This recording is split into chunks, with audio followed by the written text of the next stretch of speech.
ദൈവനാമം മഹത്വമെടുക്കുമാറാകട്ടെ. ഒരിക്കൽ കൂടെ ക്രിസ്തുവേശുവിൽ ഏവർക്കും സ്നേഹ വന്ദനം. ഈ ദിവസങ്ങളിൽ ക്രിസ്തുവിന്റെ കഷ്ടാനുഭവങ്ങളെക്കുറിച്ചും ഉയർപ്പിനെക്കുറിച്ചും നമുക്ക് ചില കാര്യങ്ങൾ ചിന്തിപ്പാനിടയായിട്ടുണ്ട്. അതിനോട് ചേർത്ത് വെച്ച് പ്രതിരൂപ സ്വരൂപത്തെക്കുറിച്ചും നമുക്ക് മനസ്സിലാക്കാവുന്നതാണ്. വിശുദ്ധ ബൈബിളിലെ വളരെ പ്രധാനപ്പെട്ട ഒരു വിഷയമാണ് നിഴൽ പൊരുൾ പഠനം എന്നുള്ളത്.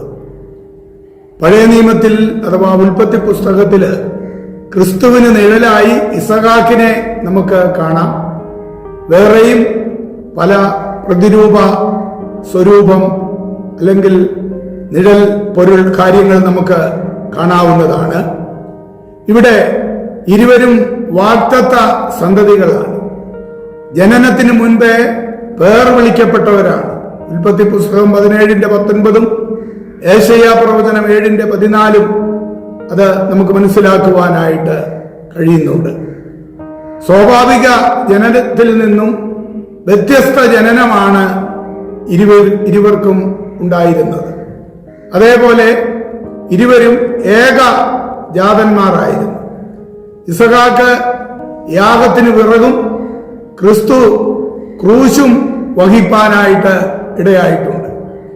ഇരുവരും പിതാവിന്റെ ഇഷ്ടം നിവർത്തിച്ചതായിട്ടും നമുക്ക് കാണാവുന്നതാണ്.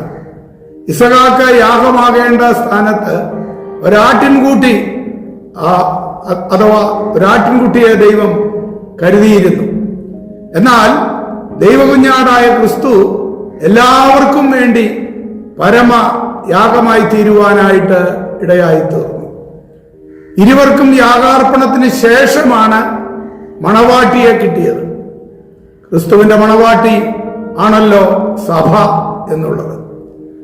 ഇസഹാക്ക് യാഗപീഠത്തിൽ നിന്നും തിരിച്ചു വന്നതുപോലെ ക്രിസ്തുവും ഉയർത്തെഴുന്നേൽക്കുവാനായിട്ട് ഇടയായിത്തീർന്നു.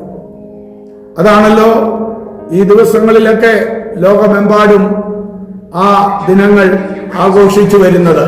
അപ്പോൾ നമുക്ക് ഇവിടെ മനസ്സിലാക്കുവാനായിട്ട് കഴിയുന്ന യാഥാർത്ഥ്യം, പഴയ നിയമത്തിൽ തന്നെ ഈ പ്രതിരൂപ സ്വരൂപ കാര്യങ്ങളെക്കുറിച്ച് അനേക വിഷയങ്ങൾ മനസ്സിലാക്കുവാനായിട്ട് കഴിയുന്നുണ്ട്. അപ്പോൾ ക്രിസ്തുവിന്റെ ജനനം എന്ന് പറയുന്നത് ഒരു യാദൃച്ഛികമായ സംഭവമല്ല എന്ന് നമുക്ക് കാണാവുന്നതാണ്. അത് മുൻപ് കൂട്ടി തന്നെ ദൈവത്തിന്റെ തിരുവചനത്തിൽ രേഖപ്പെടുത്തിയിട്ടുള്ളതായ സത്യങ്ങളാണ്.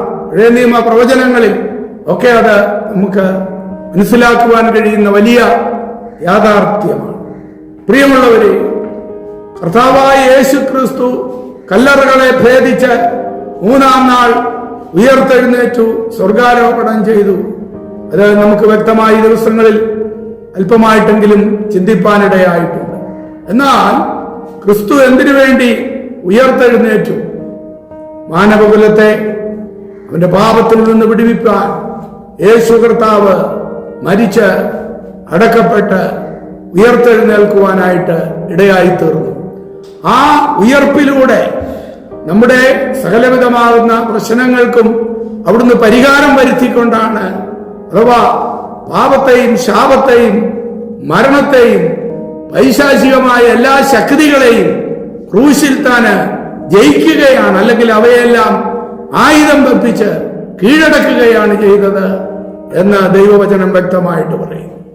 പ്രിയമുള്ളവരെ, ഏതെങ്കിലും കാരണവശാൽ ബന്ധനത്തിലോ കഷ്ടത്തിലോ പാപത്തിന്റെ ഇരുളിലോ അസമാധാനത്തിലോ രോഗത്തിലോ ആണെങ്കിൽ ആ പ്രാണപ്രിയന്റെ അടുക്കലേക്ക് ഒന്നുകൂടി ഏൽപ്പിച്ചു കൊടുത്ത്, കർത്താവേ അങ്ങന്റെ ഹൃദയത്തിൽ ഉയർക്കണമേ എന്ന് പറഞ്ഞുകൊണ്ട് ഏൽപ്പിച്ചു കൊടുക്കുവാനിടയായി തീരട്ടെ.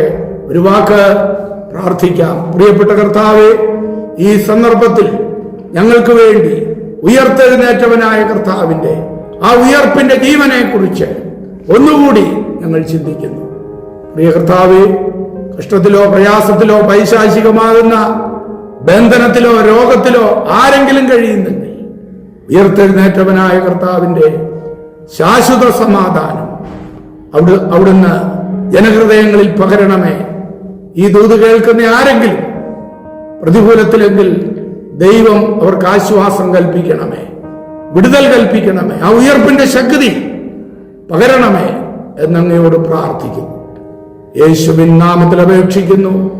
ദയവുണ്ടായി കേൾക്കണമേ. സ്വർഗീയ പിതാവേ, ആമേൻ.